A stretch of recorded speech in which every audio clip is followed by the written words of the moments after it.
Thanks for listening to Creative Control. While I have you here, please consider supporting Youth Empowerment and Support Services, otherwise known as YES. Based in Edmonton, Alberta, YES provides immediate and low-barrier overnight and day shelter, temporary supportive housing, and individualized wraparound supports for young people aged 15 to 24. They work collaboratively within a network of care focused on the prevention of youth homelessness by providing youth with the necessary supports to stabilize their housing, improve their well-being, build life skills, connect with community, and avoid re-entry into homelessness. Learn more about how to donate or otherwise support YES by visiting yess.org. Hello, fellow Creative Control listeners. My name is Mac Cameron. I live in Toronto, and I have been listening to Creative Control with Vish Khanna since episode 119. That featured all 5 members of one of my favorite bands, Constantines. I listened backwards from there and then forwards, and I know it sounds, over the top or cliche, but finding the show changed the course of my life. It inspired me to pursue a career in radio and to do what I can to support the arts in my community and across the country. So I give to Creative Control because I feel like I owe the show and Vish for helping me figure out what the hell to do with my life. Beyond that, I give to Creative Control because I think independent media, especially insightful, entertaining, thoughtful, and thorough independent media, is something that is worth paying for.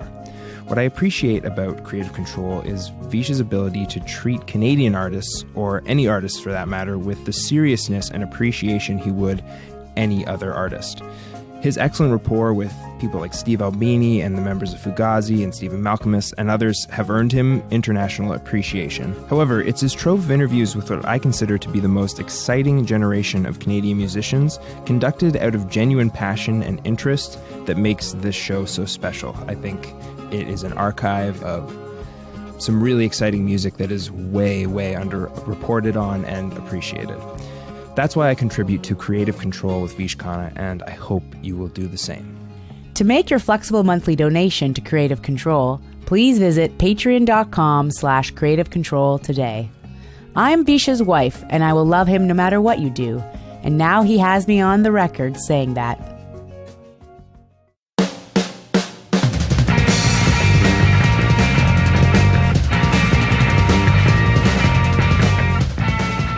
Amanda MacKaye and Jeff Barsky are talented songwriters and musicians, respectively based in Arlington, Virginia and Silver Spring, Maryland. The younger sister of Alec and Ian MacKaye, Amanda was immersed in the Washington, D.C. punk community, performing in bands like Desiderata and the Routineers, co-founding the label Sandwich Records, and booking shows at Fort Reno Park, among other community activities. A great guitarist and sound explorer, Barsky makes work under the name Insect Factory and has played in bands like Time is Fire and Shadow Riot, among others. Barsky was playing with bassist Arthur Knoll and drummer Vin Navarra when MacKaye finally accepted their invitation to sing lead, and the band Bedmaker played their first show together in February 2020.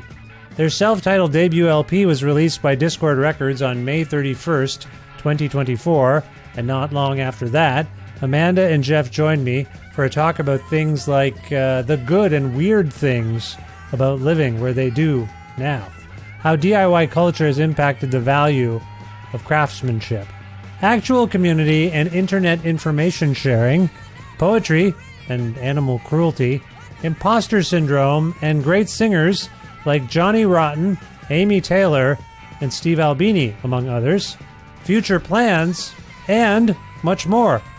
A part of the Lionsgate Sound Network with the support of listeners like you who follow and subscribe to this listener-supported and donor-driven podcast. Spread the word about it, leave nice reviews and ratings on your podcast platform, and make flexible monthly donations at patreon.com/Creative Control, which is the primary and most reliable way for a podcaster like myself to make a living, and where a monthly subscription of $6 American or its currency equivalent means you can access every single episode of this show in its entirety, which is not the case without that subscription. All amounts are welcome, of course, but I just want you to know at $6 or higher, you get every single episode in its entirety, and what's not to love about that? Learn more at patreon.com/creative control, and thank you in advance for your support of me and my work.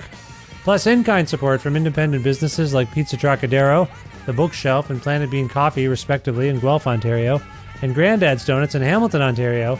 This is episode 891 of Creative Control, featuring the lovely and talented Amanda MacKaye and Jeff Barsky from Bedmaker, with your host, me, Vish Khanna.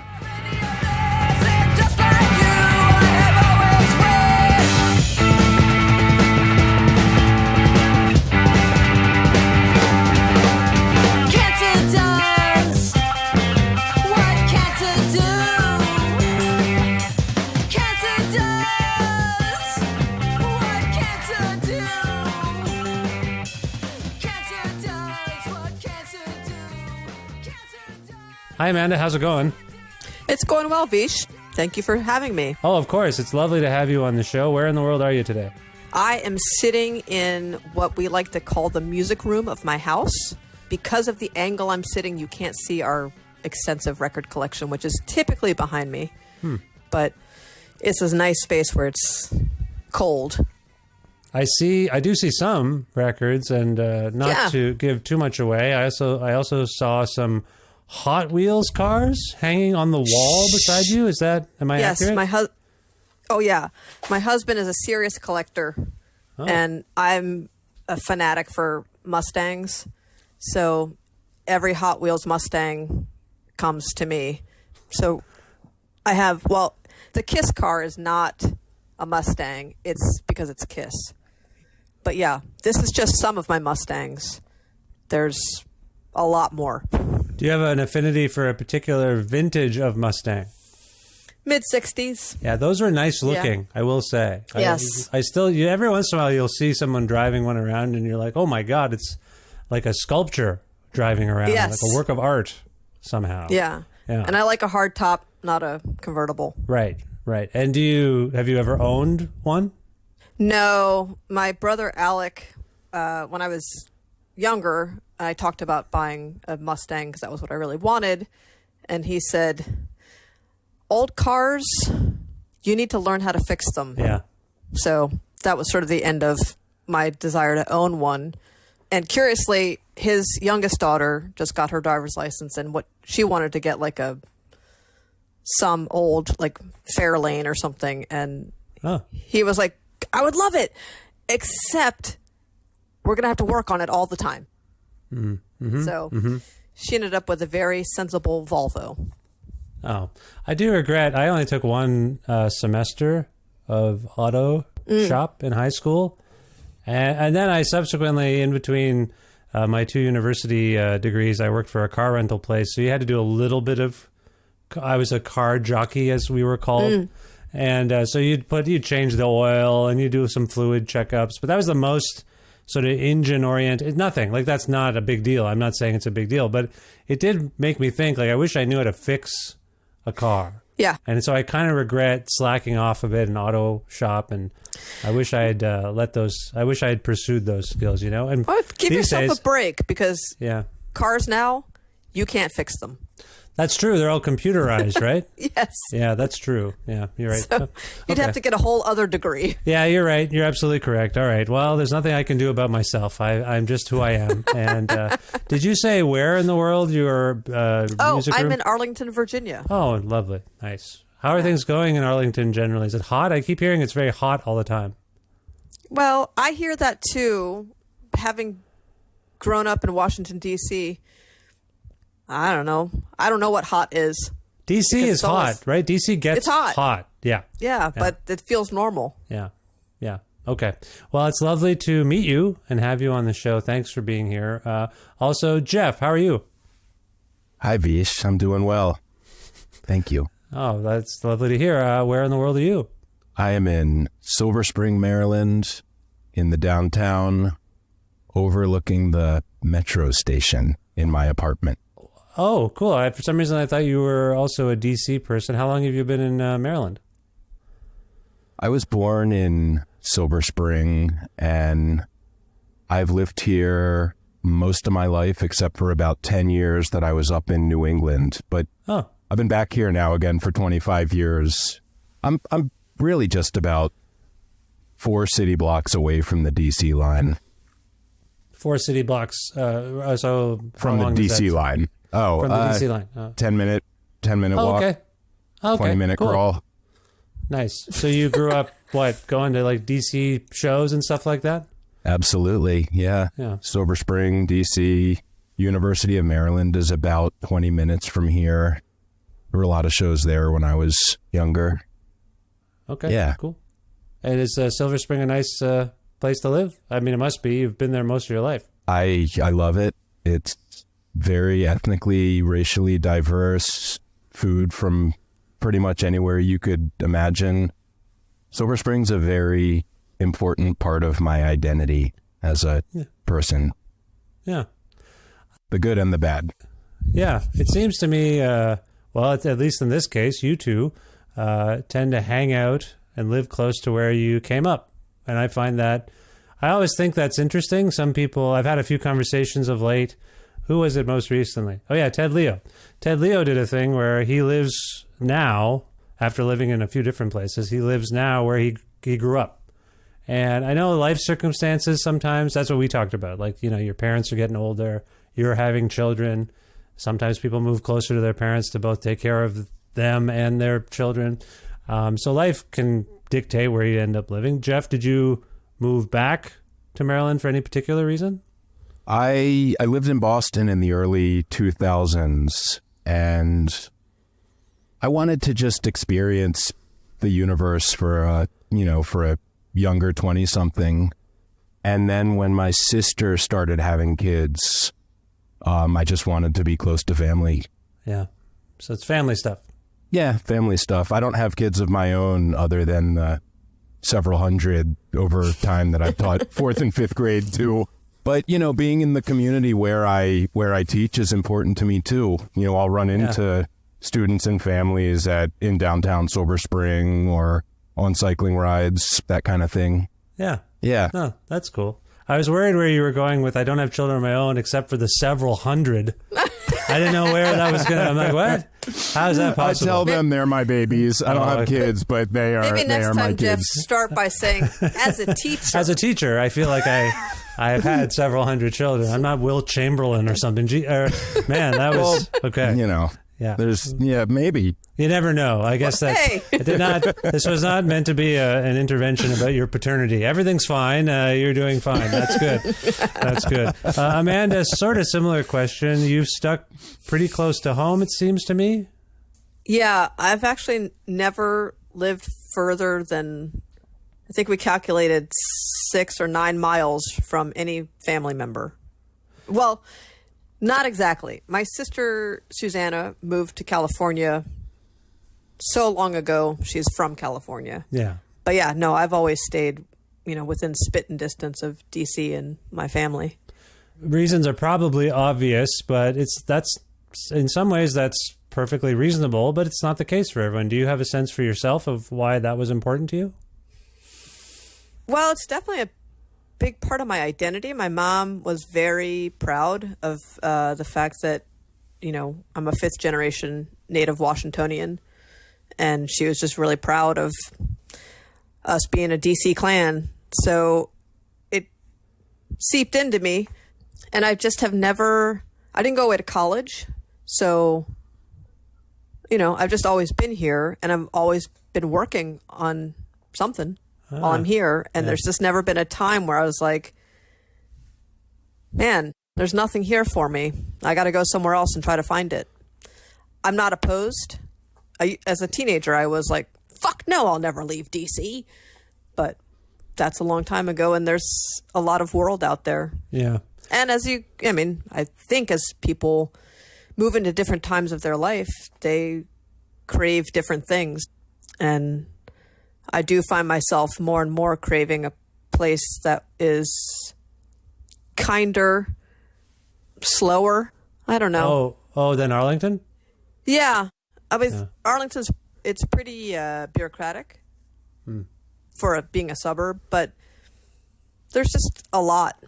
For example, this morning I was doing something that's, 20-minute walk from my house, but I needed my car. It's like a 25-minute drive. Yeah, that's weird. And to go, where did we go? We went to see Ted. Yeah, we went to the Ted Leo show the other night. Oh, weird. It's 6.6 miles from my house to the 930 Club. And that is easily like a 45-minute drive. 6.6 miles. So that's not, how long a walk would it? Sorry, I got kilometers up here. How long a walk would that be? It would be a long walk, but it's not unreasonable, but it's crazy. And most of that time that's only if you take the highway too. Right. And it's just there's a lot of people here. Yeah. All the time. Yeah. Yeah, I mean, I will confess to you that I'm from Ontario originally, here in Canada, and moved to Alberta in basically January 2020. And we did so because of real estate market stuff. Like my wife and I have 2 children, and we had a little 2-bedroom house, and I guess we just weren't thinking ahead when we bought the house that we might have children someday. And so I'm like, why didn't we talked about that? Why didn't we think of that? But anyway, that's neither here nor there. Her family's from here, so we moved. But I will say, I thought of your brother, Ian, as being someone who's very ensconced in a community, and that's important to him, I think. I mean, that's been my perception. Over the course of the many conversations I've had with him, that's come to light as well. And I similarly felt ensconced in that community, and it was very hard to leave. And I miss it still. I do miss it. So it is something to think about. I feel like we moved because of material condition stuff. Yeah. Not being able to afford a house. And by the way, we tried. It's not like we didn't try. We literally bid on 12 houses or something crazy. I understand. And they'd say, oh no, someone from Toronto came in and they outbid you by 50 grand. And we're like, that's we were going to gut that place a little bit, like fix the kitchen, really. So you're just like, what are we going to do? So you know what I'm saying? Like, yeah. Yeah. No, that's how it is in Arlington. I mean, we were more or less forced to move to a new house in Arlington, and we bid on so many houses, and we were getting outbid by cash. Significant numbers, and then also outbid by people who were refusing home inspection. Yeah, that's exactly the same. And I just was like, I can't, we're going to be out of here at some point because it's crazy. I mean, our taxes are out of control, and it's hard to do anything here. Like I've been more or less without regular employment for like 3, almost 4 years, mostly because I'm trying to work in my community. Yeah. But it's impossible. It's so hard. Well, what is your vocational background again? What do you need? I'll do it. I have this 67 Mustang that needs some work. Can you come down? I can do that. I'm sure there's a YouTube, and I can watch some videos, and I'll have your car fixed up for you in no time. Well, the other day, my friend and I were talking about, we learned that online you can get a license to be a contractor. Yeah. So we thought, well, let's become contractors. Then we just go have people, bid for our work. We'll get an estimate. We'll collect the money. We'll hire somebody with, giving them less of the money. We'll just do what everyone else is doing. We won't do anything. We'll just get other people to do it, and we'll get some money. Huh. But I don't even know how to talk to people about renovations. So yeah, it's an interesting time because I don't know, Jeff, if you have any thoughts about how DIY culture has turned into a thing where, everyone's doing stuff themselves, the do-it-yourself ethic is there, but I think it's also leading to expertise being devalued. And also, Absolutely. like, I know from this environment that I'm in, I know when we moved in, we immediately discovered, like, this is a 12-year-old house we moved into, and immediately discovered construction defects. But still, we were like, well, we can fix those. It's fine, I guess. We have a bit of extra money. But that was rampant here. This notion of people doing shoddy work the two arguments don't, or the two things maybe aren't connected. I think there's shoddy workmanship in the real world. Like you hire someone to do something and they do a shitty job. That seems more rampant among people I know. But then there's also this, like, I don't need to hire anyone. I'll just do it myself. Well, and then you know what I'm getting at? I think they're intimately related because, you know, if I can hold this phone in my hand and take a picture at a show and that becomes the band photograph, then a photographer's not getting paid. Yeah. And, you know, talking about shoddy work, well, I think what that does is it, you know, I'm an idiot with economics, but, you know, what I have seen play out, and perhaps there is more complexity to it, what that does is that makes the real photographers have to hustle a little bit harder and perhaps do a shoddier job because there's less work for them to actually do, and they need more on their plates to make ends meet. So I think it's all deeply connected, and I don't really think that DIY culture is all that separate. I don't think you can take the pieces apart, you know, and look at like DIY culture with music, DIY culture with, I think we're all one big ecosystem, and, you know, you water the soil, you get healthier soil, and we're all happier. I just think it was empowering for me to see people who, if you read interviews with them or you talk to them, they'd say, I have no formal training. I just started playing guitar. I was not trained to be a singer. I just started singing. So that ethos was very empowering and inspiring for me as a young person. What I'm saying is, has it, I don't know, become something else? Has that empowering aspect turned into the devaluation? I don't know if there's a grand point to be made here. Amanda, I don't know if what I'm saying resonates. Does that make any sense? It does. I mean, I think immediately of publishing, which is, I think about mostly because I'm just terrified of the trees being destroyed. Yeah. But anybody can put out a book now. And I'm not saying that anybody shouldn't be able to, but there is no, I mean, the machine it's enormous, and it's spitting out boxes of books all the time. And is anybody reading them?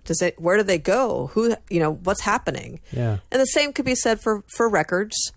And it is something to ponder. The access, the more that people can go around the systems that were created, then it becomes, I think you just get on a slippery slope where it's, you know, yes, it was easy, but did you really need to do that, or did you just want to? And the want is really I think for me, that's the want is problematic. Well, I mean, we're right now participating in a realm that receives a lot of mockery because anyone could make a show like this. However, I come from a background where I did do this, whatever profession. I mean, I'm just going to toot my own horn. I'm going to argue with you on this because I listen to so many podcasts. Yeah. And I'm going to tell you right now, Vish, not anyone can do this. Yeah. A lot of people do it. Right. Not anyone can do it. Jeff and I actually just talked about this the other day. And yes. When you happen upon one where somebody knows what they're doing, it's like a breath of fresh air. And I'm counting you as someone who knows what they're doing. Well, absolutely. I appreciate that. I appreciate that. But all I'm trying to get to is I started this show after years and years of accrual. Like, I accrued all this experience, and then I started a show because I had no other option. I lost a job at the public broadcaster. I'm like, well, what am I going to do? I have all these skills. I'll try this. And then gradually it became something. But you're absolutely right. But I mean, my son wanted to have one because I was doing one when he was like 9. You know, I probably would listen to it. I would too, actually, to be honest. It'd be great. Right now, he's on a roll. He knows more about everything than I do. He's like telling me about hip hop all the time. And I'm like, I don't even know how do you know who these people are? TikTok. He just knows all this stuff, and he's got opinions and all that kind of stuff. I'm just saying the access for anyone to try it, that's one thing. And I think that's probably good. But I hope everyone has the humility to be like, oh, you know, I tried that for a few months and I couldn't quite do it. But I feel like maybe in some cases there isn't that humility in all of these outgrowths of DIY. It's just people willfully ignoring their own lack of skills, and until someone finally is like, you don't know what you're doing. Again, I don't know what I'm doing, but I kind of do. And I just think, yeah, it's just a weird thing to come from punk and be like, anyone can do anything. And now as I get older, I'm like, I don't know if everyone can do everything. Like, that's how I feel a little bit. It's weird. But I think, as the term DIY was, in my opinion, co-opted into something wholly different, it did become just a way to sort of back end around something, the sort of the no one's going to stop me. And, in terms of like the punk ethos and the do-it-yourself movement, actually, it was never for yourself. That's and true. It wasn't really by yourself. Yeah. It was for something larger, and it wasn't really about the self. It was just, I mean, it would have been less catchy but more accurate if it was like doing it for ourselves. Yes. Or whatever. But it was, it was about a community and a culture that was working on something. Yeah, and getting back to what you were saying about the photography analogy, I feel like DIY right now could be shorthand for like, you don't have to pay a skilled and professional person to do a thing. You can just do a shoddy job without that skill set. Exactly. You know what I'm saying? I totally know what you're saying. I think for me, through my lens, I see DIY art, whether it's, a photographer or a publisher or whatever. I think what's missing is that a lot of things are being created and they're not being created on the community level. And I feel like when it's happening on the community level, self-publishing or whatever it might be, in a way, maybe I'm going out on a limb by saying this, but on the community level, it's a stage for learning. You can learn how to do something.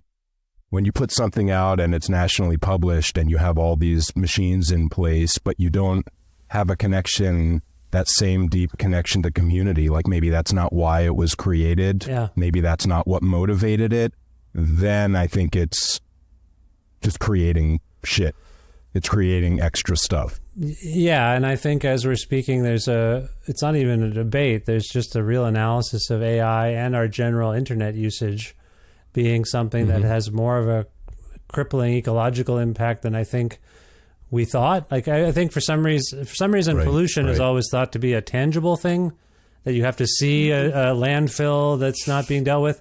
Meanwhile, what we're being told is like, we're using more water and electricity. Forgive me, for this conversation, our footprint is not good. And I didn't know that until more recently. In recent years, I'm like, oh, I thought the whole thing with the internet is like, I collect records and I always have, and I will. I just ordered some DVDs, for crying out loud. I like physical media, and I think part of my rationale is like, I can't trust these companies to keep everything, that they keep taking stuff away. Correct. And now I'm getting to the point where like, is it actually better ecologically to buy a thing than for us to be burning through these servers? Anyway, guys, we're not doctors.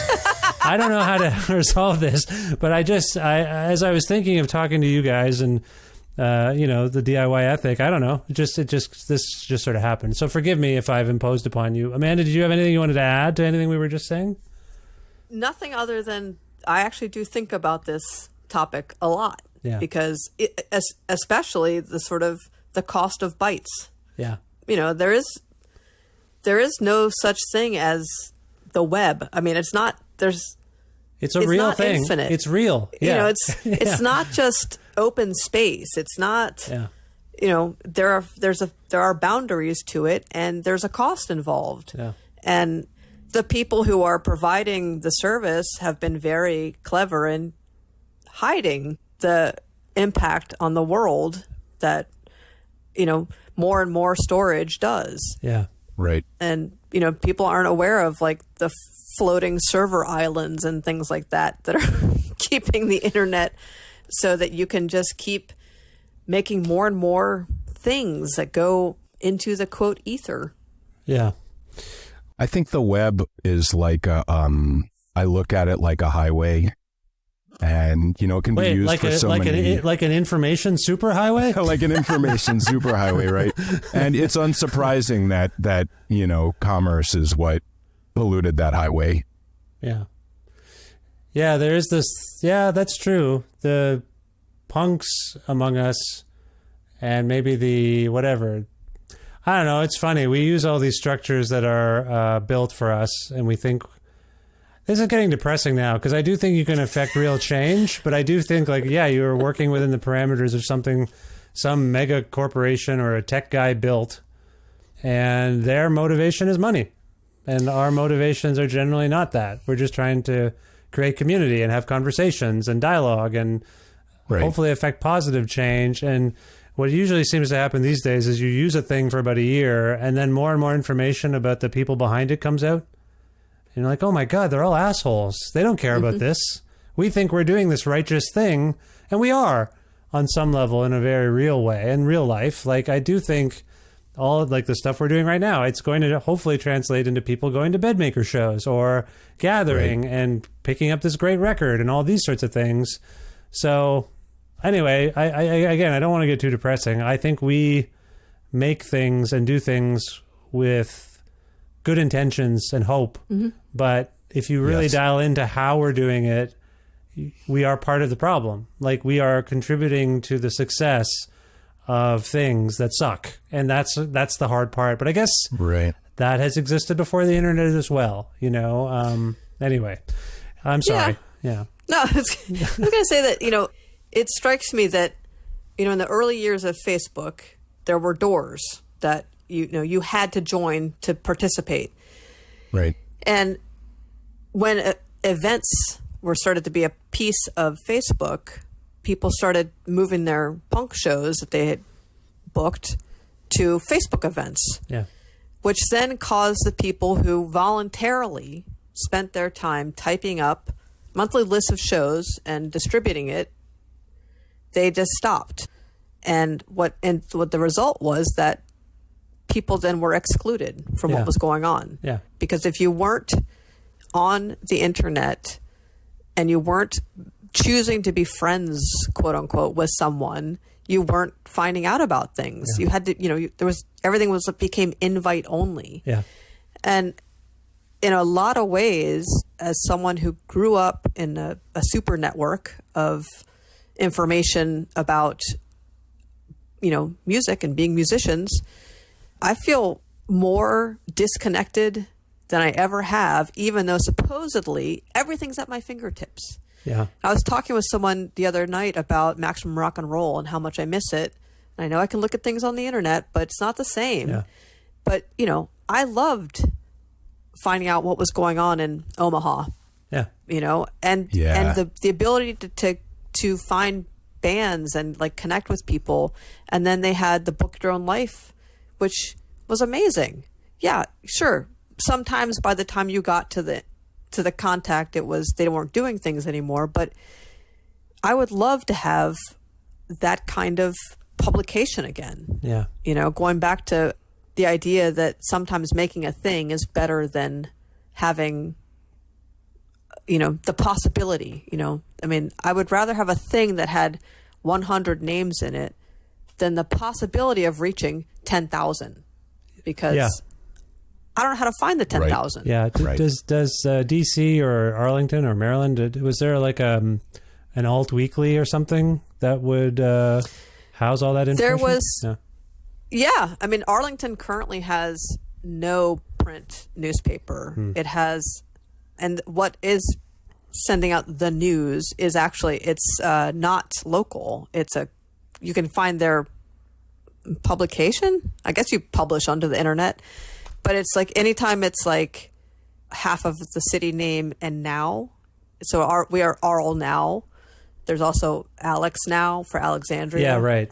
And it's really made for real estate and for ads. Yeah.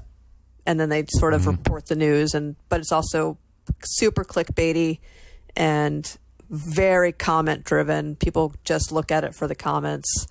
It's social media. Yeah. You know, my wife was just trying to tell me, I think I was cooking and I was a bit distracted, but she was trying to tell me an anecdote about something she'd read where someone was explaining that liberalism has really suffered the most because of the attack on print media. Because, and I'm trying to paraphrase, again, I was cooking. I'm probably going to get this wrong.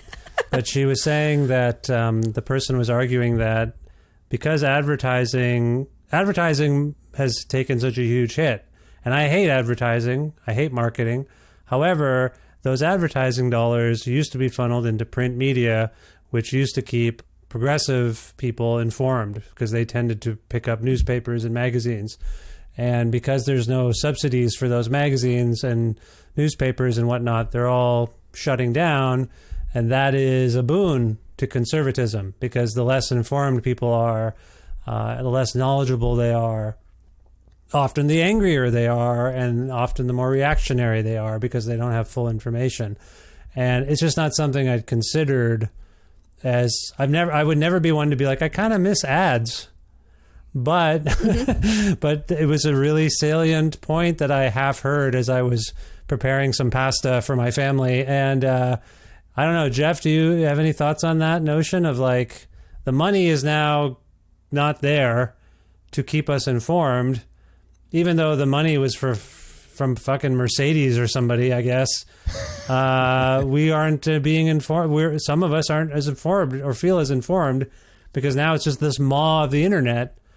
And it sucks kind of thing. Sorry. I think it's all, no, I mean, I think it comes back to that point about supporting everyone in a community because our jobs are all important. Yeah. We need to pay our sanitation workers and our reporters.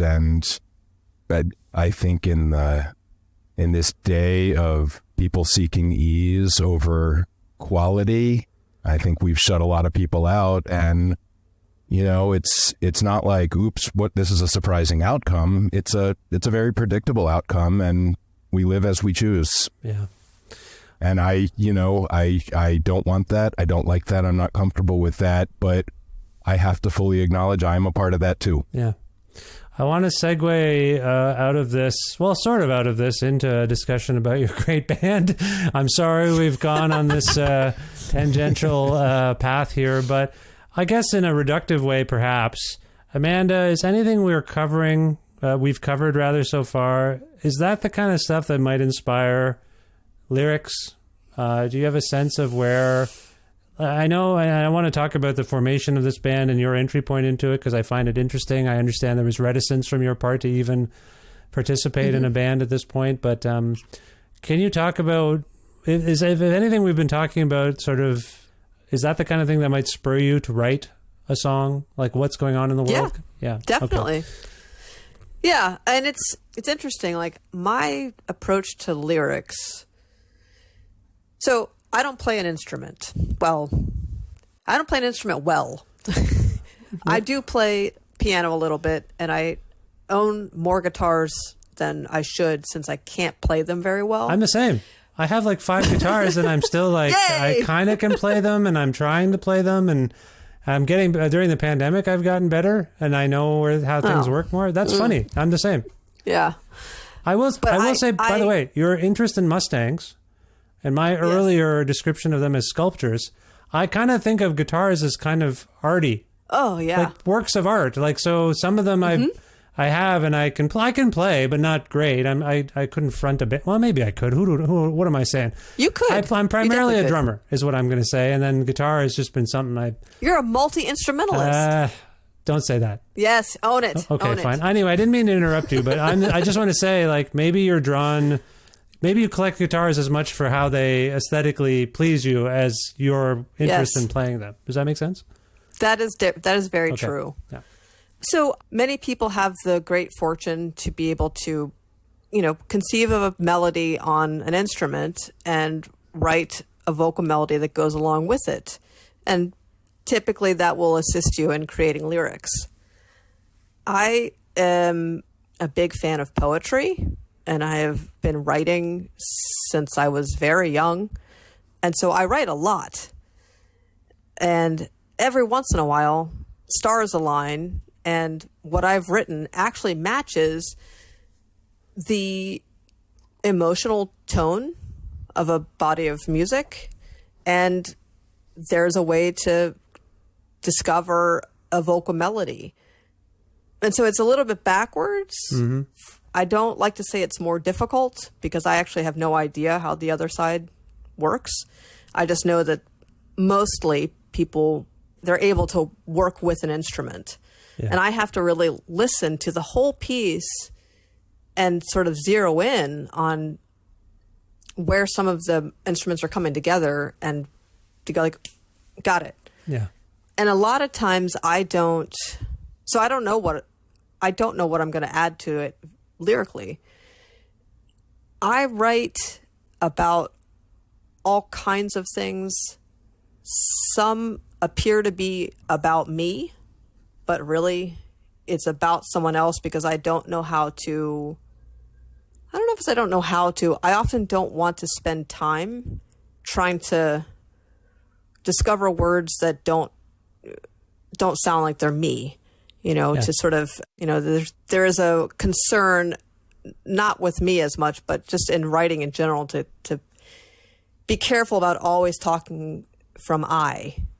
But it's been interesting. I did an interview a couple nights ago, and that person had done their homework, and he was right. I mean, he hit on the two songs he wanted to ask me about.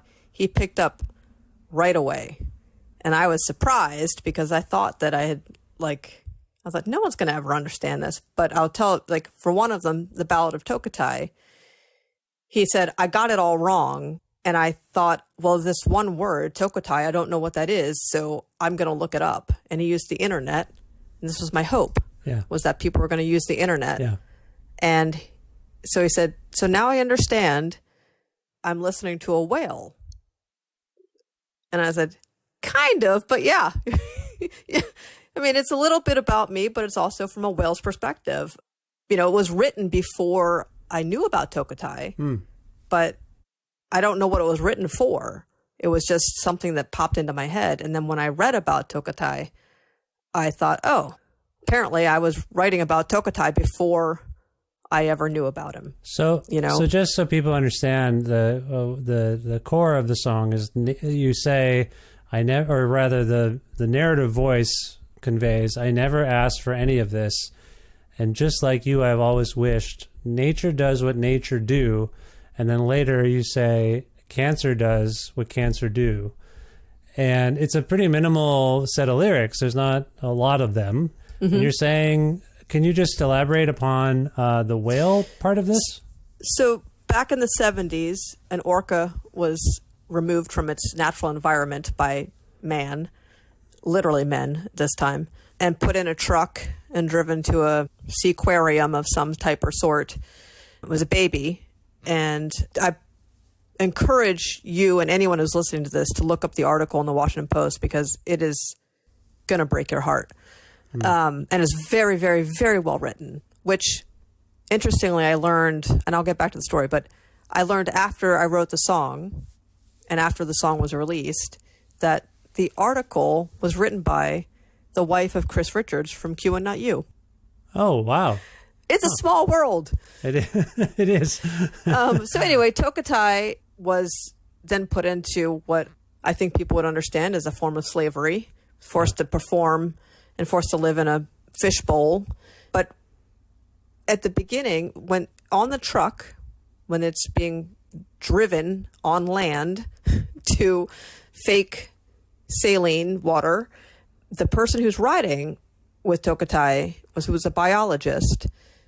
And he happened to look and saw that Tokatai was looking right at him. And they made eye contact, and his whole soul just went like a 180, and he realized, oh my God, what have I done? And from that day, he fought to try to return this whale to its natural habitat, to its family, and never participated in anything like this ever again. He made his life's mission to free animals from their cages. Captivity. And, as time went on, Tokatai was moved further away from the Pacific Northwest. And there was finally, the Seaquarium changed hands, and finally someone owned it. And that person, their child, said to them, I remember seeing this whale. I want you to return this whale to its home. And they tried. They worked very hard to try to do this. And quite literally, they got within 2 weeks and it died in captivity. And it was like 20 years later. And, in the wild, they wouldn't die at 20 unless they were in a boat strike situation. It's very unusual. But for me, I think because I take matters of the natural world very seriously. It's the only time that I feel guilty for being a human is when I think about the ways that humans have used this earth and the way that we contain animals or the way that we hate them and remove them from the world. And I think it's disgusting a lot of times. I mean, the people who kill sharks because they're afraid of them, that just seems silly to me. How about you just stay out of the water, So it is, what I wrote was, I don't know what it came from, but it really became synonymous with my feeling about this creature that didn't ask to be removed from its home and could have lived a very long life with its family. Instead, they didn't even make any money off of it. Like, they got nothing out of it other than sickness.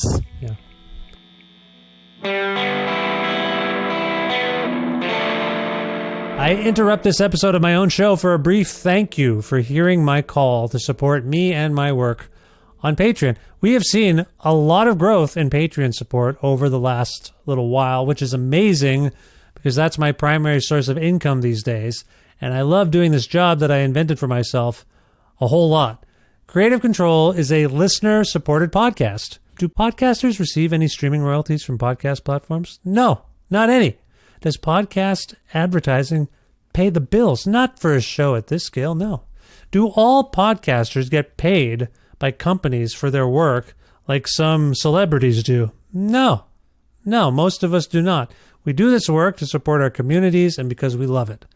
So what's the most reliable source of income for podcasters like me? Crowdfunding platforms like Patreon.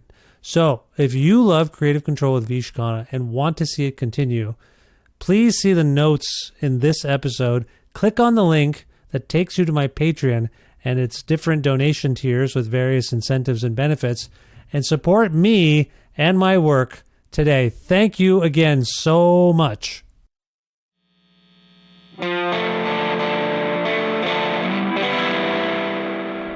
I want to return to your songwriting and your very, very powerful singing in a moment because I'm a big fan of it, but I don't want to lose sight of the fact that we haven't really talked about how this band came together, and I want to go to Jeff on that part of it. Jeff, can you give us a little background on where Bedmaker kind of came from? Earlier I alluded to Amanda's initial reticence, I think, in joining up with you guys. Can you talk about the formation of Bedmaker? Yeah, I mean, I would say it was formation with a lowercase f and not a big capital F. I have known Arthur Knoll for years just from playing in different bands. My old band, maybe 10 years ago, Plums, I think shared a bill with one of his old bands. I don't know. I've known Arthur for a while. I met Vin probably maybe 8 years ago on a community softball team. I had known of his drumming, which community softball team. What do you do? You have a position? A punk rock community softball team. I met Vin through this. And I frequently joke I frequently joke that, from hearing Vin's drumming in Crown Hate Ruin maybe 20 some years ago, I thought he probably wasn't a very nice person, because that's not the drumming sound of a very nice person. But crazy, amazing band. That was an amazing band. Yeah, but as it is, Vin is a total mensch, a beautiful human being, as is Arthur. Amanda's okay. Yeah. Yeah, so I don't know. It's funny. It's always funny that the people making the harshest, sort of scariest sounds are often good-humored, funny, and nice. Have you seen have you seen the meme of the guy, the real clean-cut guy with glasses standing there holding a guitar, and the meme says something like, "If the guitarist looks like this, you're going to die in the pit." Yes, I have seen that. I have seen that. It's just that was my experience coming up in post-hardcore. It's just like we were all like making angry stuff, but then you talk after and you just laugh so much, and everyone was pretty having fun. So it was just kind of this, I don't know, it's just weird juxtaposition. Anyway, I didn't mean to interrupt you. Sorry. No, it's okay. So the three of us, Vin and I talked about playing. I think Vin had seen me play solo maybe a couple times, or I don't know. It's a small world. We ended up in the same room playing together, I guess maybe around 2017, 18. I put it on hold for a little while, then picked it back up, and one of them, I think probably Arthur, said, "Oh yeah, I'm gonna invite Amanda to come sing with us." It happened so organically. I mean, in a similar way to not, if you were to ask me to describe the first time I hung out with some of my best friends, just in life in general, I don't remember the specific point. Yeah. I remember the feeling of this feels comfortable and safe, and musically we can be vulnerable together, and let's go on a journey. Let's do this. Did you yourself know Amanda prior to the suggestion that she be a part of this? No, she booked me a couple times at Fort Reno in different projects of mine. I think the first one was right. Yeah, I mean, we emailed a little bit back and forth, probably 15 years ago, 10 years ago. Yeah, I don't know. It just all happened so organically and was so comfortable right away. Yeah, felt like our intentions of what we wanted to do, even though I don't know if I knew exactly what that was. Our intentions about wanting to explore, wanting to work together. That's the salient thing for me. I assume within the instrumental interplay, it was also fairly organic, or did you guys articulate kind of what you wanted to try to do together? I mean, we each have our style of how we play and how we contribute. Such a good question, Vish. I think, kind of connecting this back to our talk earlier about DIY, about punk, which I don't really use that term very much because it just means so many different things. I think what's important to me at its core is how you're doing what you're doing being far more important than what it is that you're doing. The how you go about it, the how, are you stepping on soil that you watered together in your community, or are you stepping on other people's heads and hands? And I think there was just a general sense of the how made sense with the four of us. How we wanted to do it was something I deeply connected to. Yeah. Well, it's an amazing sound. It certainly speaks to a lot of my interests. So it's powerful. I really love it, and I can pick up on some things that I think it draws from, but it's also very original. So I just want to commend you on the sound of this band. And I'm sorry, I'm only really familiar with this album. How many releases do you have so far there, Jeff? This is our 10th. This is our 10th Bedmaker record. No, it's not. No, no, no. This is our only. We did a couple Bandcamp singles. Yeah, that's what I was thinking. That's digital only kind of thing. Yeah. Okay, just making sure I wasn't missing the boat, because sometimes you would be surprised. Sometimes I'll be like, man, this is great. They're like, yeah, where the hell were you 15 years ago when we started this thing? I'm like, I don't know. Raising my kids? I don't remember. I'm sorry. I just came my way. Things come my way somewhere. Okay, anyway, no, it is really fantastic. Thank you. Amanda, I've alluded a couple times to the fact that I've read there was some reluctance initially from you to put yourself out there in this position. Can you talk about your entry point into this band and And whether or not that's accurate, that you were like, I'm not sure about this. Well, I mean, the sense of not being sure was that I've known Arthur and Vin for a very, very, very long time. They're both friends, and they're both people I admire quite a bit musically. And at the time, and this is, I'm grateful for my band, because at the time that Arthur asked me, and then Vin asked me, and then Arthur asked me again, my concern was I can't be in a band with people who are so knowledgeable. I'm too novice to participate with people like that. And I also didn't want to disappoint my friends. I wanted them to continue to think that I'm a cool cat. You had imposter syndrome and you were nervous. Yeah.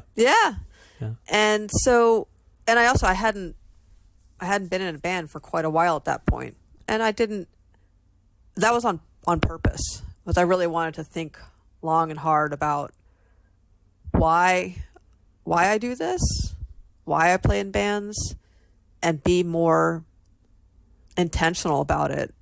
And that has everything to do with aging. And so that was really the sort of like the demurring of their offers. I will also point out that it was the first time, because they sent me, I don't know if it was Arthur or Vin, probably Vin, sent me computer files of the music they had written so far. And it was the first time I had ever encountered music on my computer. And I thought, fucking A, I can't deal with this. This is so not I don't know what am I supposed to do with this? I don't understand. You mean as opposed to being in a room with people playing? Yeah. And I just didn't know how to, it freaked me out. This whole idea of even listening to music on my computer. It was so removed. And I don't know, I have thought about it quite a bit, and sort of along the lines of what Jeff said. Like, I cannot tell you what made me go like, oh yeah, sure, I can come by. But I did, and I'm eternally grateful for that. Yeah. From what I understand, music was really a familial part of your life. Your brothers and sisters, Amanda, had a huge influence on your entering into the music realm. Your brother Ian has been very active throughout most of his life. Your brother Alec has been and hasn't been. Was his sort of return, or was it? Did they inspire you at all to be like, sorry, how can I put this? Ian's been constantly making stuff. I would say Alec has and hasn't been.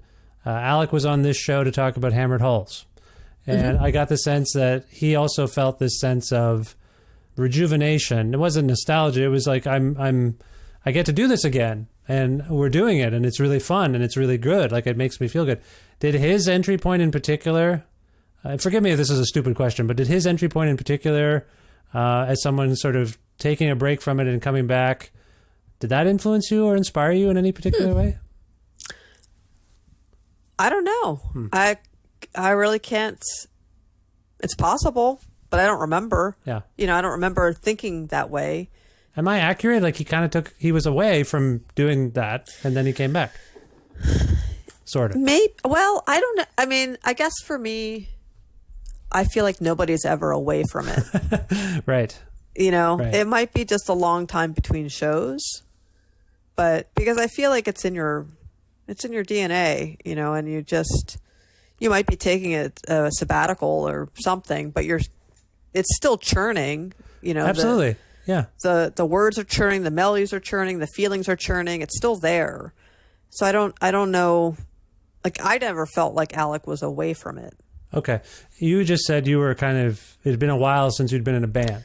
Yeah. You also earlier said that you are drawn to poetry.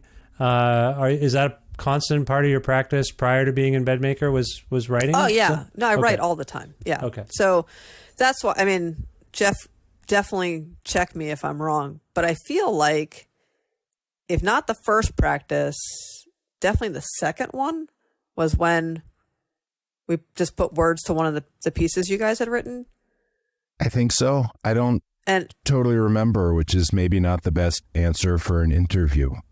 It was yeah. It was somewhere very early in there. on. I don't think that we spent a lot of time going, gosh, how are we going to put words to any of this stuff and make it feel comfortable? I think there was something that fell into place pretty soon.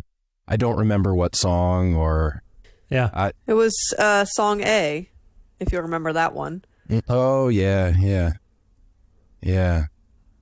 And it did it. I want to say it was like, if not the first time I came to practice with them, it was the second time. And you could almost feel the room shift because it just, like, it changed the song completely. That now that there was a fourth instrument, and the vibration of energy just like rose to the roof because suddenly everything was possible.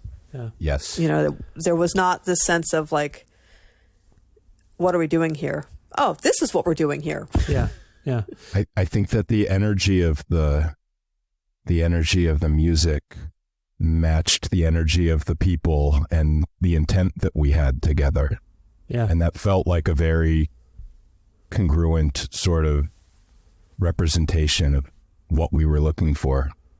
We were talking about the lyric writing, the songwriting, the lyric writing in particular. Jeff, is that a collaborative enterprise in any particular way? Is Amanda? No, you're shaking your head already. Well, I would say with writing the words, no, not. I mean, I don't know. It's tough to pin anything down because, I can imagine as a lyricist that the response of the energy of the music that's happening reacts to certain words or lines being put in certain places. So even though there might not be this intentional, like, yeah, we're going to help you write those lyrics, Amanda, which does not happen, there's a response that exists when you're creating together, and there's an energy in the room that transforms when things feel right and safe and adventurous and vulnerable and all of those things. Amanda, would you say, from your end of things, if you ponder how songs have come together, is there any feedback you saw or any feedback you received about your phrasing, your attack on a song, anything like that? Yeah, it's new. I mean, I didn't do this in my previous bands, but I do ask, what do you guys think? Or, I do talk about, well, I feel like I need this right here, or they will offer like, what if we, just added another measure? Yeah. It's always like, we'll try out something. And then immediately it's, how can we massage what we've already got to make this work? Because these words seem right. Yeah. So there is, and that I really, really, really am jazzed about that level of conversation in a band. Yeah. I mean, playing with Arthur and Vin and Jeff it's hilarious and it's uplifting and it's encouraging. It's very, very informative. I mean, I'm learning so much that I don't know how to actually talk about it, but I'm like constantly learning something about how music is made from an instrument's point of view. And to watch the three of them, cook the meal, so to speak, it is fascinating. And they are amazing. The way that it's almost like ESP. They can think an idea and like they'll just say half of a word and the others will be like, oh yeah, okay. And then they play it. I'm like, what the fuck is wrong with you people? That is a sign of a magical band. Absolutely. That telepathy you're describing. Do you have particular inspirations as a singer or a lyricist / poet though, Amanda? I'm just curious because it's, as I say, it's a very distinctive part of this band is your role in it. And I'm just curious, the singing is very impactful. Are there particular influences you have? I'm not super aware of it, but there are singers I really like. not aware that I'm trying to invoke them in any way. Yeah. But there are people who inspire me to try. Johnny Rotten is a huge one. Yes, I was going to say that he's a complicated figure, but I hear a lot of John Lydon in your delivery. Yeah, Marky Smith also. Yeah, I cannot get to his level, but it's a goal. Yeah. Yeah, and right now, Amel from Amel and the Sniffs. Damn, if I could do that, I'd blow my own mind. But I grew up, obviously. I grew up under two singers, and Ian and Alec were obviously inspirations for me, and they're different. They're the same. The three of us are all.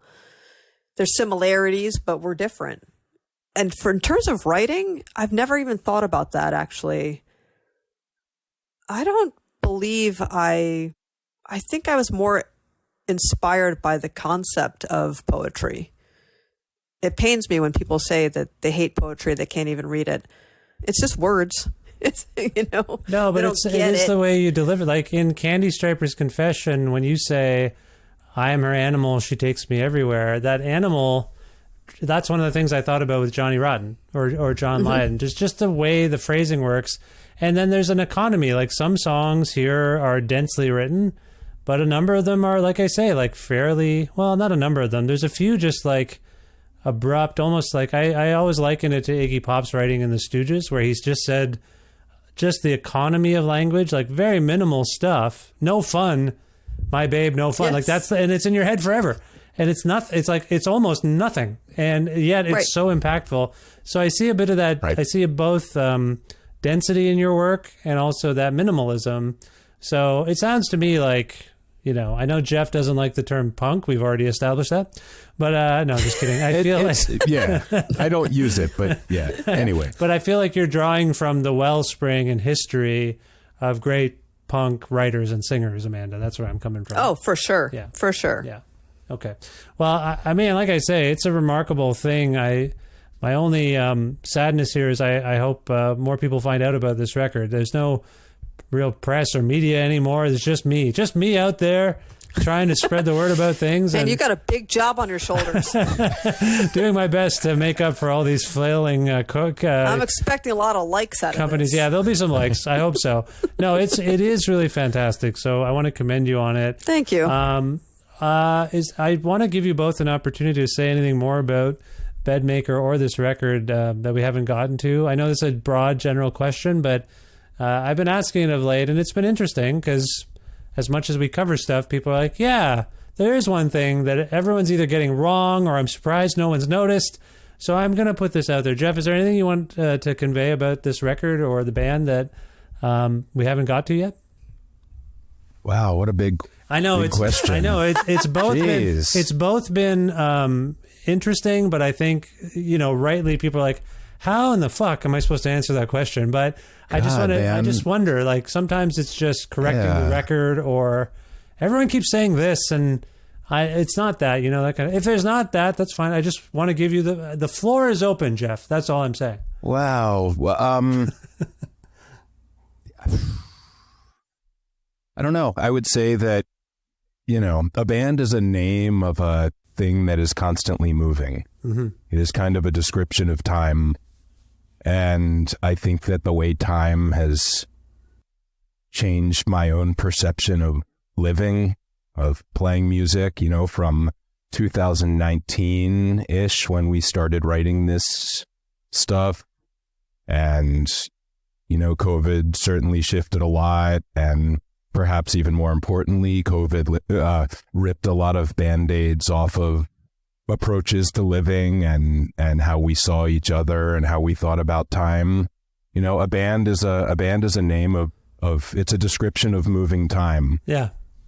So, when we started, Bedmaker was very different from what Bedmaker is now. And I guess on one hand, it feels remarkable to me to have a record that has some songs that we worked on in the prior times, and it has some songs that we probably finished up, somewhat shortly before recording it. Yeah. And that feels very special to me. Yeah. Yeah, that's That's what I want to share. No, I appreciate it. That's very well put. See, I don't know why this general question often yields to gold, and I'm just a prospector for gold. Soundbite gold. Yeah. No, that was really well put. I will, since you brought up the name of the band, I just want to ask you about it because there are some allusions to, I think, conventional domesticity in some of the lyrics on the record, at least the ones that I pick up on. So there's the notion of making your bed, which I often ask my children to do. But I also think of the expression, you made your bed, now lie in it. Jeff, do you have any insight as to where that name idea kind of came from, what it might stand for? I know what it means to me. I suspect if you ask the four of us, you might get 4 different responses. That's fine. We're all human beings. That's good. As far as what it means to me is doing your very best to clean your shit up.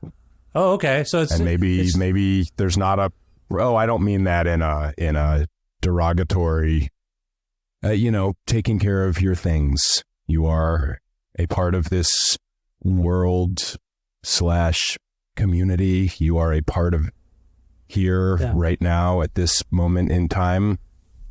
Please take care of your things because your things become my things and they are our things. This is literally what I said to my kids just before starting this interview. I said, after this interview, I'm going to vacuum the whole house. You get your room ready. You pick up everything. I don't want to have to pick up anything. I'm going to dust. I'm going to vacuum. They're like, all right. Anyway, sorry, I'm making a joke, but I agree. I see where you're coming from. You got to have them clean up when Bedmaker is going to be on the podcast. Exactly. I think it was like Inception. I'm talking to Bedmaker. What needs to be done? Oh yeah, those guys. They got to clean their rooms. Anyway, no, I appreciate that response. Amanda, similar question. Anything about the band that you'd like to say in a general sense? And if you want to follow up on our discussion of the band name, I'd encourage you to do that too. But anything you want to say about the band? Yeah, it's not really so much about the band. It's really more about the record. And my husband and I were talking about this the other day. We were on a road trip, and we were listening to David Bowie, who I love, particularly the album Scary Monsters. I think that's relevant in this explanation or statement I'm going to make, which is I don't typically read reviews or comments. That's not something I'm interested in. But I saw a couple of reviews of the record, and it referred to my spoken word vocals. And I was listening to Scary Monsters and thinking about David Bowie and a lot of his songs, and I thought, how come people call David Bowie a singer and I'm a spoken word? Yeah, that's odd. And I really thought about it. And then I started listening, I listened to Hank Williams. I listened to more things over the course of time after thinking about that. And I was like, why am I not considered a singer? And it struck me that it's like, I don't know what it is, but I think it has something to do with an idea about what punk is. And that if you're not, I don't know what singing is now, because, if you think about Johnny Cash, he talks, Elvis talks, like all these people who are these great singers. Please notice that I'm also, it's all men. Yes. That I'm referring to. Yes. And they're considered singers, very famous singers. And I'm struck by that the way that I deliver my lyrics is not considered singing by people because I am singing. And that's weird. That is odd. You were totally singing, so I don't know where someone would get that impression. The only way I will, to play the devil's advocate, I don't know if this will resonate with you. Maybe they're picking up on the fact that what you are singing is so substantive that you're actually saying something. Well, that's a kind way of looking at it. I didn't think about that. That's true. I mean, I'll say that, Two Captains, it's actually less spoken than it used to be. Yeah. But there are statements. That's true. But I don't know. It was really curious. It made me think. Because at first when I saw those reviews, I accepted it. But then listening to David Bowie, I was like, wait a minute. Why am I not just a singer? What's the difference here? Well, I'm going to keep thinking about it. Yeah. One of my favorite singers is, in a way, Steve Albini, who, with no effect, I always thought Steve's approach and people like his approach, like him, who approach singing as, I'm not going to put on airs. I'm not going to like modulate my voice for some fake effect. I'm just going to sing the best I can and sing to some extent. If I think of most of Steve's catalog, yes, he's screaming and yelling, but often it's in a almost conversational cadence. And it's more powerful than someone who can hit octaves like way above my head or whatever, you know what I mean? So that directness, all I'll say again, I don't know who the writer was. I don't know what they were going through that day when they wrote that, because that's a thing that I've learned myself when I revisit my old reviews. I'm like, what the hell was I on? I must have been grumpy, because I listen to that record now and it seems okay. Why was I so mad or whatever? Very rarely would I slag records. I decided at an early point, like, what's the benefit of this? Right. I would sometimes say, I got nothing nice to say about this, so I'm not going to submit a review. I'm sorry. Unless I was, the ones that made it were when the editor was like, tough shit. I asked you to write something, go. And it's not just to be nice. I was just like, why expend negative energy on something that it's, well, how is it going to help anyone that I'm like, this record's a piece of shit? Anyway, I'll say that first of all. I don't know what that writer was going through, but I will circle back. I think sometimes when people don't, if they're trying to comprehend something that's artful but direct, they are trying to figure out what you're saying as opposed to what you're simply this is, I don't like where I'm going with this, but. Yeah. I mean, the thing is that using Steve as a good example, I mean, okay, we could talk about that the way he delivered vocals were at a speaking cadence, but I would sort of, as you said about like where he's going in his octaves, I would challenge anybody to do that, to do what he's doing. Yeah. And you can't. And that's the same thing as like with Johnny Cash. Like people talk about, that's not hard. Do it. I guarantee you cannot sing like Johnny Cash. No, absolutely not. You know, there is a talent there. And I think it's interesting that perhaps in more of the punk DIY world of music, I don't know if we're reluctant to use the word singer because it's like screamo. Yeah. But again, there's so much that I can't do vocally. Why would I just be called a vocalist and not a singer? Why would I be called a spoken word artist as opposed to a singer? And it's interesting that the concept of singer has been, I think, especially for women, it is you're singing when you're doing it, quote, beautifully. Yeah, that's a good, you're singing pretty. And if you are expressing any emotion that is not coquettishness or something, then it is, you're not singing. You're screaming at me. That is a really astute and unfortunate point you raised, and I'm sorry you've had to endure that because it's bullshit to me. I think it's the best singing. It's amazing singing. I'll say on the record, great singing. I think it's actually singing. Sorry, I'm just a bit thrown off that someone would think that it's not singing in any capacity. So I appreciate you taking a moment to highlight that. I encourage anyone to listen to this record and not think of it as singing. Like, how could you, what?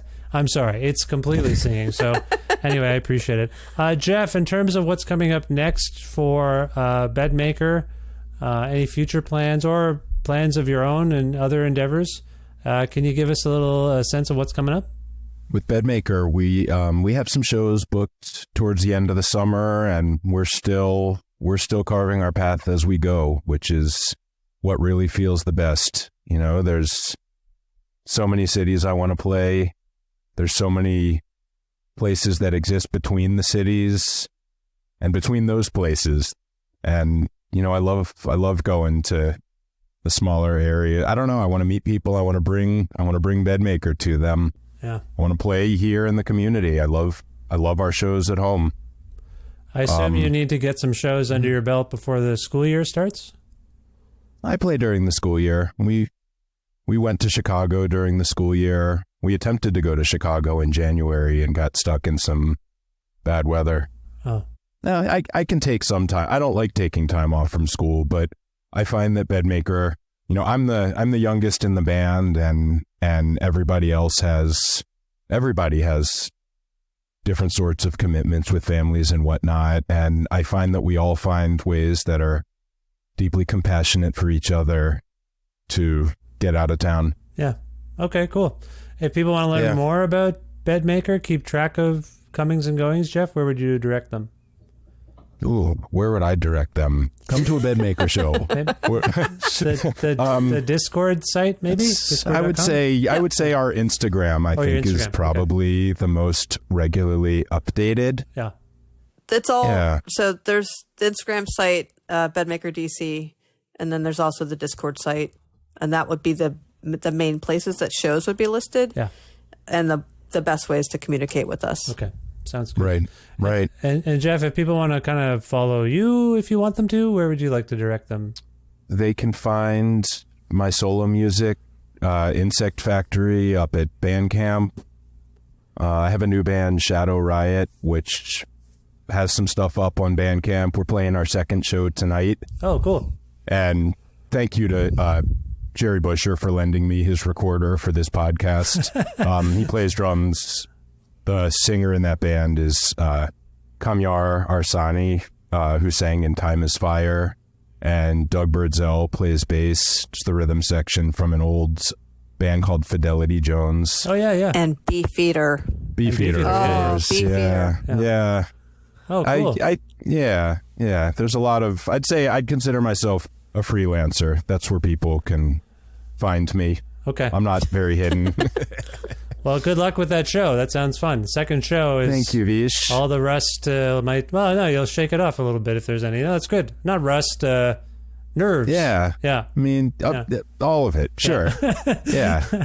That's great. Yeah. Well, congratulations on that. Man, similar questions. I guess I asked about Bedmaker stuff already, so Discord, Instagram. Any other future plans for you that you want to share?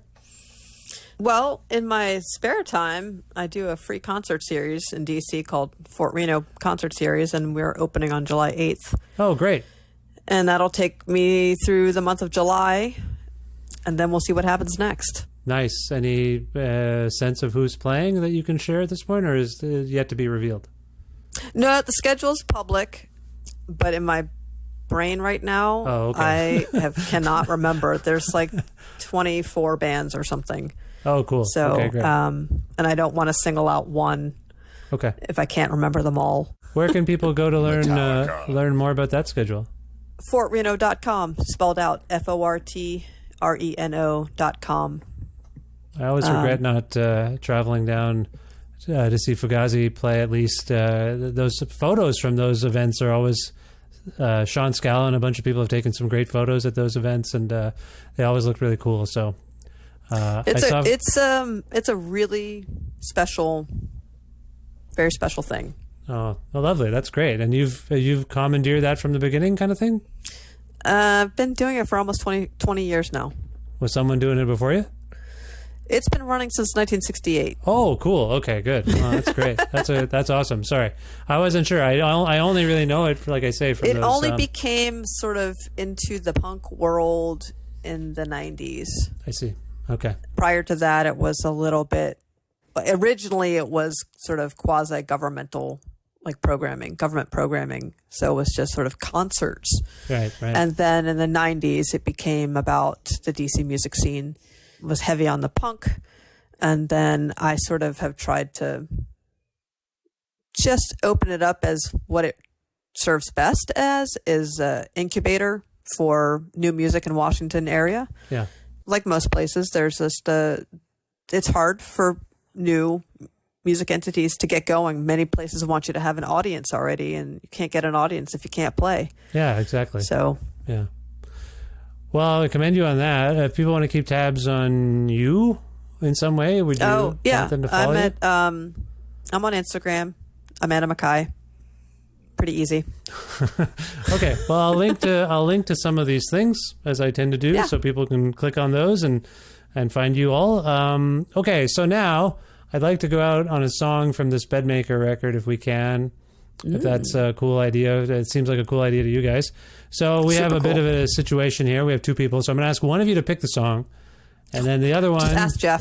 Okay. Oh, just ask Jeff. Just ask Jeff. Okay. I was going to say you have veto power. Our mutual friend Guy, not a fan of the veto. He's told me this numerous times. He doesn't like it. Tried to implement a new system one of the last times he was on. It kind of worked. But let's see what happens here. Jeff, if we can go out on a song from the Bedmaker record, which one would you choose and why? Let's... He's quickly checking the names of songs. That's exactly... Let's go out on everything. Pon Pon. Everything because rides it's the on last this. song on the record. So, it's good for the ending credits. So you want to go out on, is it Pon Pon? Is that how it's pronounced? Yeah. Okay. It And is. what inspired this song, Amanda? You can't guess from the lyrics? It's a trick question, Vish. Okay. It's about my dog. Oh, I'm sorry. Okay. How was I supposed to... Oh, your dog's named Pon Pon? No. What? Okay. How is anyone supposed to... Wow, this is a riddle. You're an enigma. It is a riddle. Yeah. So Pon Pon I learned from my husband, who's a boat captain. Oh, okay. And it is... I've forgotten now what it's an acronym. I've forgotten what it stands for. But basically, it's when you need assistance. Uh-huh. And so you would, on the boat, you'd call out, pon, pon, pon, pon, pon, pon.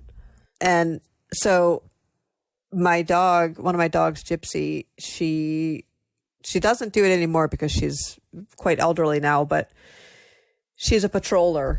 Oh. And so in the middle of the night, she would get up and walk around the house and check everything. And, but we have all wood floors everywhere. So it was like quite disturbing, but it was also sweet and lovely that she was constantly checking to see where we were and that everybody was okay.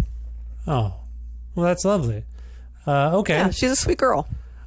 Yeah, I my daughter really wants us to get a dog, and I keep resisting, and I think we gotta get a dog. So they seem handy for all sorts of things based on this song. Not just for the love, but they can help you. By the way, I just looked this up. It stands for Possible Assistance Needed. Yes. And it comes from the French where I guess it's pon, is a breakdown such as a mechanical failure. And I guess it's sort of related to Mayday, which is also derived from the French. The French, unafraid to ask for help, is what we've learned. Exactly. If they need help, they'll just come up with a cool way of asking, and that's the way it is. Okay. And in boating, you would never call for a Mayday if really you need a pon pon. Right. Okay. They're very different. Do you do a lot of boating then because of your... No, I learned everything through my husband. I see. Okay. I'm a rider. You're right. Well, you can ride on a boat. I'm sure it's been done. I can't... Yeah. No, I ride. You ride? Not ride. Oh, you're a rider. Okay, sorry. Well, you can also... Yeah, he's a driver. I'm a rider. I'm just saying you could ride and write poetry on a boat. It's true. And then... I do. Who knows what'll happen. Yeah.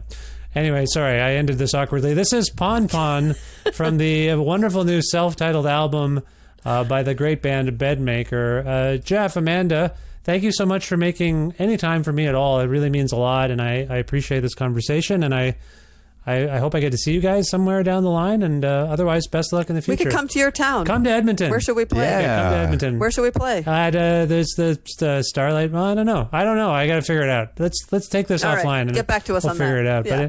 But thank you sincerely for being on the show, and best of luck in the future. Great. Thank you, Thank Vish. you. Thank you, Vish.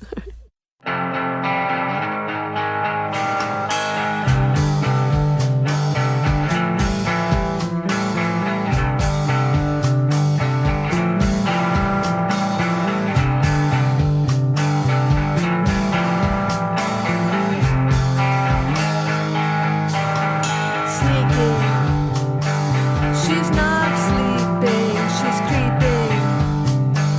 Floorboards creaking, she's creeping.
New music by Bedmaker. That was Pan Pan from their self-titled debut LP, which I love very much. It's out now on Discord Records, as you heard us say.